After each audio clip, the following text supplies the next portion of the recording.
pathogenic nature of bacteria. Bacteria can be pathogenic in nature, and then that means they causes disease, right? They cause different diseases like cholera, citrus canker, tetanus, typhoid. These are the 4 common diseases which can be caused by bacteria. Typhoid is caused by Salmonella typhi. Tetanus is caused by Clostridium tetani, right? So this is cholera is Vibrio. It is caused by Vibrio cholerae. So different kind of diseases are caused by different bacteria. That means let us sum up is that bacteria are pathogenic in nature, and that means they will cause different type of diseases, right?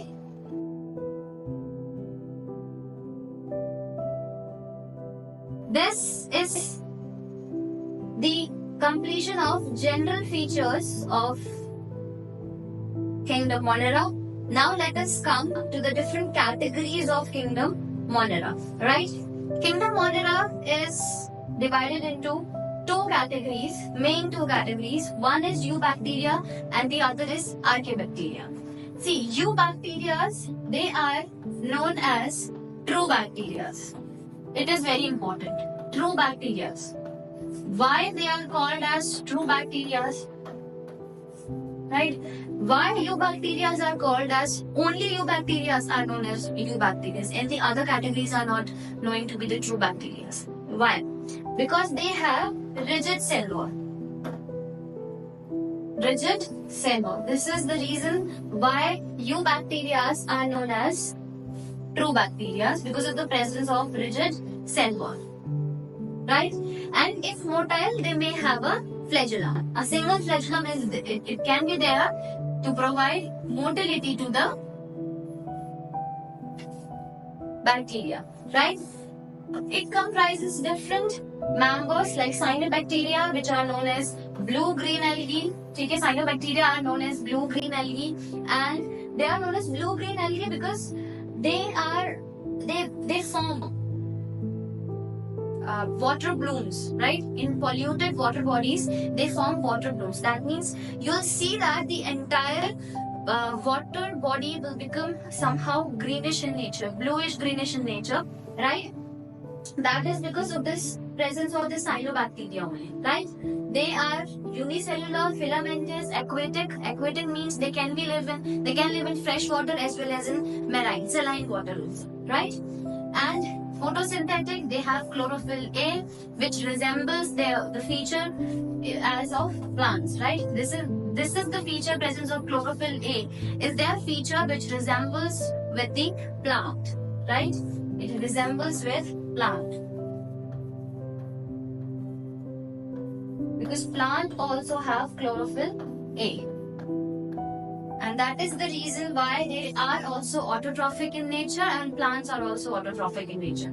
Then they are oxygen releasing like nostoc, Anomena. They have heterocyst for nitrogen fixation. Some bacteria, they fix atmospheric nitrogen, right, in form of nitrates or nitrites, right? And the examples of those are nostoc and Anomena, right?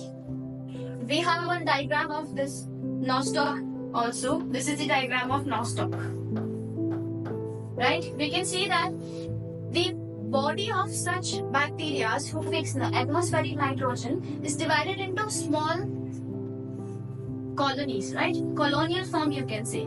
And within these colonies, a structure is also seen, which is known as heterocyst. This, right? This is the area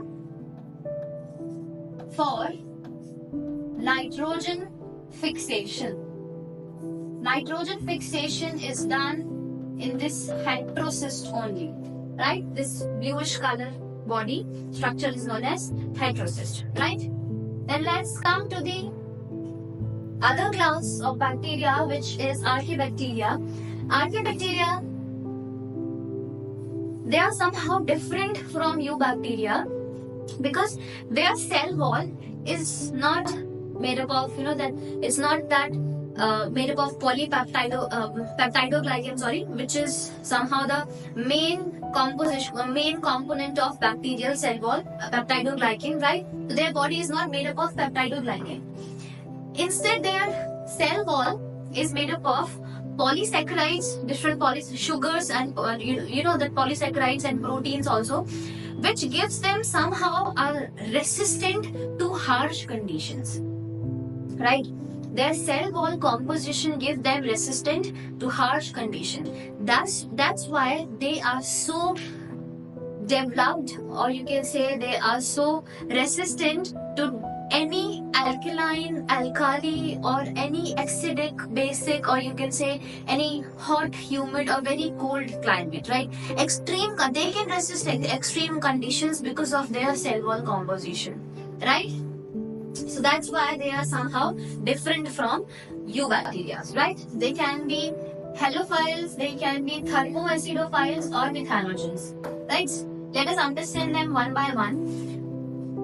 Halophiles, somehow they are present in salty areas. Thermoacidophiles, they are present in areas which have high temperature, acidic conditions are there.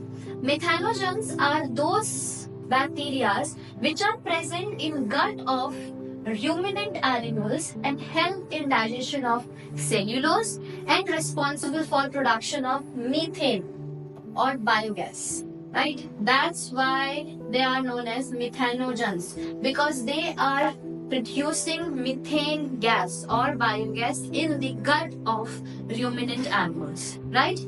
Ruminant animals, they produce biogas, and it can be seen through their dung, like dung cakes of cow dung is very much seen as it is used in form of fuel in rural areas, right? So why they are using cow dung cakes as a fuel in rural areas? Because it has methane gas, biogas, and that is because of these bacteria only, right? Yes. Then at last, Kingdom Monera has another category which is known as Mycoplasma. Mycoplasma, there are 2-3 features which are very important to remember about Mycoplasma, and that is they don't have cell wall, right? They are the bacteria without cell wall. This is important. Let me star mark it for you because it is somehow very important point, right? MCQ can come from this. A type of bacteria which does not have cell wall, right? Then they are very small in size, pathogenic in nature, and they causes disease like mycoplasma, pneumonia, and one more important point is this, that they can survive without oxygen, right? They can survive without oxygen. So these are the 2 points which are very important, and they have been asked in previous years also. The type of bacteria which do not have cell wall, and the type of bacteria who can live without oxygen, right? But statement-based questions are also there, which are in the new trend. So you have to memorize all these statements about mycoplasma, because they can be asked like among these statements, which is the correct statement about mycoplasma or which is the incorrect statement, right? So statement-based question is somehow a new trend. So we have to memorize each and every statement about mycoplasma, right?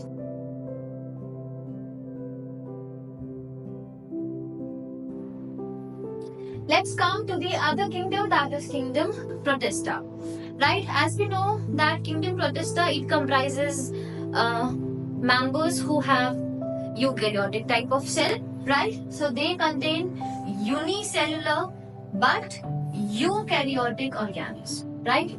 They are unicellular, single cell will be there, single cell organism will be there, but that single cell is well developed. It is not primitive type of cell.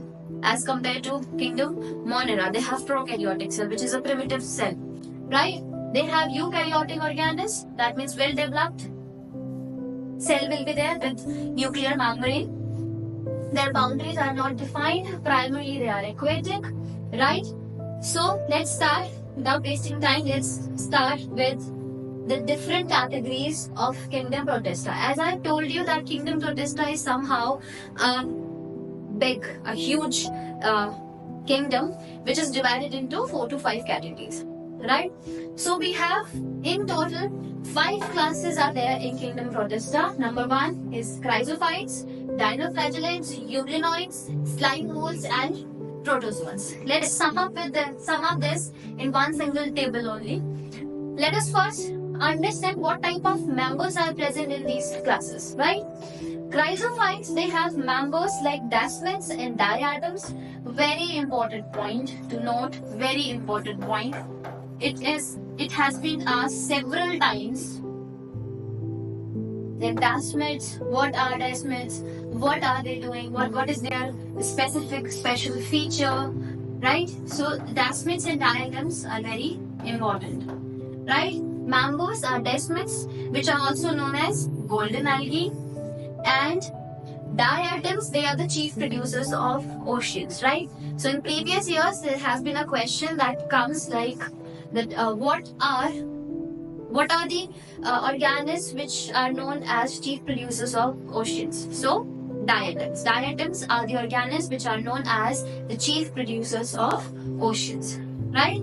Then we come to the next class. This is dinoflagellates. Dinoflagellates, it contains members who are mostly photosynthetic, right? Who are mostly photosynthetic. That means they produce their own food. They are autotrophic in nature. Then euglenoids. Euglenoids show mixotrophic nutrition. Mixotrophic nutrition, that means they are autotrophic. They will behave as autotrophic in absence of oxygen, right? When there is an absence of oxygen, they will work as heterotrophic, and in presence of oxygen, they will work as autotrophic. Why? How it is possible that in absence of oxygen they are working as heterotroph, but in presence of this oxygen they are working as autotrophic? Why? Because they have a pigment which is similar to those of plant, that is chlorophyll A, right? They have a pigment, chlorophyll A. They have chlorophyll A-like pigment and acts as predators in absence of sunlight. Right? That means in presence of sunlight, they will use their chlorophyll A-like pigment for photosynthesis and will produce their own food. But in absence of oxygen, they will work as predator. Right? Let's come to the other class, that is slime molds. Slime molds, compulsorily they will have saprophytic members. That means the members who are feeding on dead and decaying matter. Right? Protozoans, the members are heterotrophic. They show different forms of nutrition, because we know that heterotrophic mode of nutrition comprises 2 to 3 classes of mode of nutrition. It may be saprophytic, parasitic, right, holozoic, different kind of heterotrophic nutritions are there. So they show different type of heterotrophic nutrition, right? Let's come to the other character, that is cell wall. Cell wall of chrysophytes, it is made up of silica, right? That's why it is known as diatomeous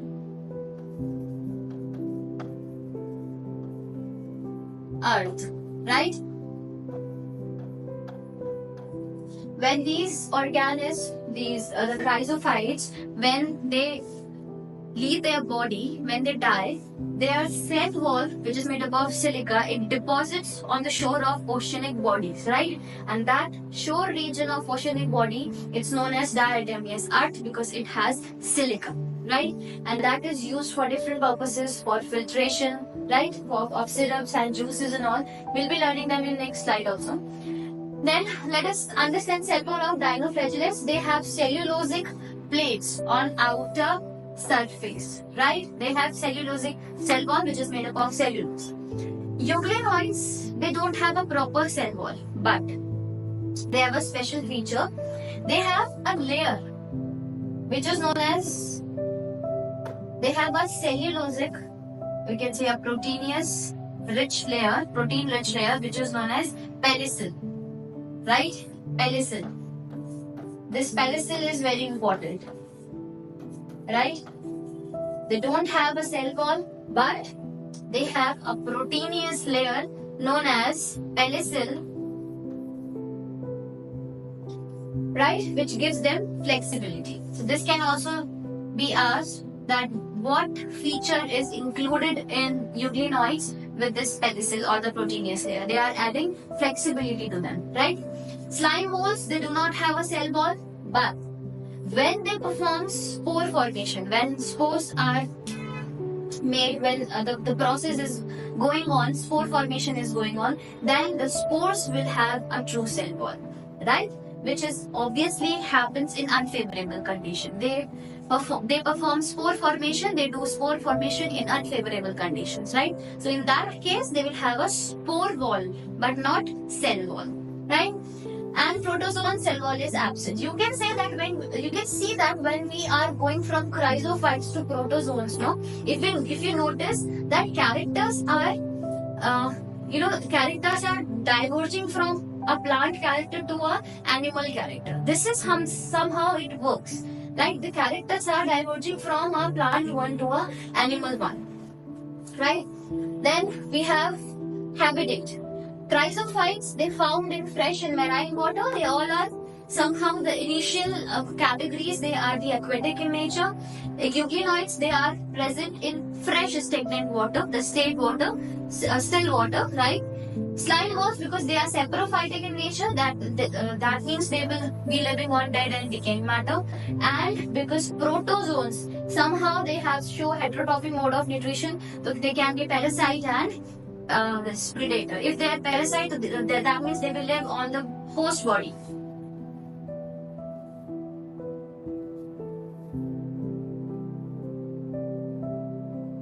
Next, we have examples and the special features, right? Special feature for chrysophytes, as I have told you, that their cell wall is made up of silica, and that means they will form a diatomeous earth, right, which is gritty in nature and used for polishing and filtration of oils and syrups, right? Dinoflagellates, they have different color pigments, so they can be of different colors. They can be yellow in color, brown, green or red in color on the basis of presence of pigment, right?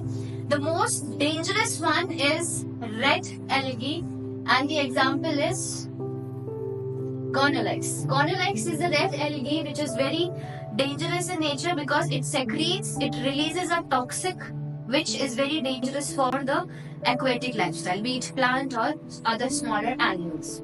Euglenoids, they are the connecting links between plants and animals, and their special feature is that they have two flagellars. One is the smaller one and the other is large one, right? Somehow like this. One small one and the other will be the large one, somehow like this, right? Then the special feature of slime mold is that in favorable conditions, they will grow without dividing to several feeds, and that structure is known as plasmodium.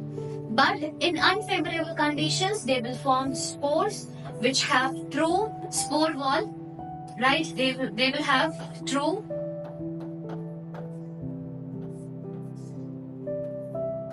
spore wall,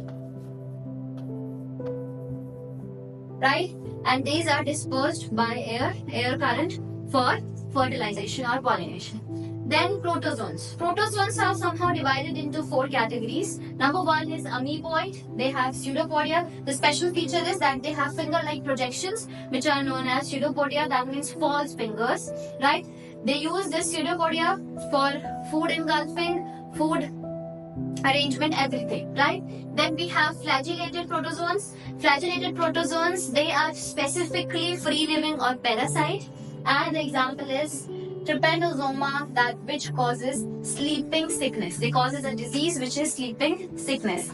Next we have ciliated. Ciliated means that they will have cilia on their entire body, and they will function as they will give a movement, coordinated movement, in order to give a overall movement to the bacteria. And the example is Paramecium. Last category is sporozoans. Sporozoans have all the sporozoans, they will have one infectious spore stage in which they will be causing any disease, and that is Plasmodium, which causes malarial disease, right? Malarial parasite, Plasmodium. So with this, we have completed Kingdom Protista and Kingdom Monera.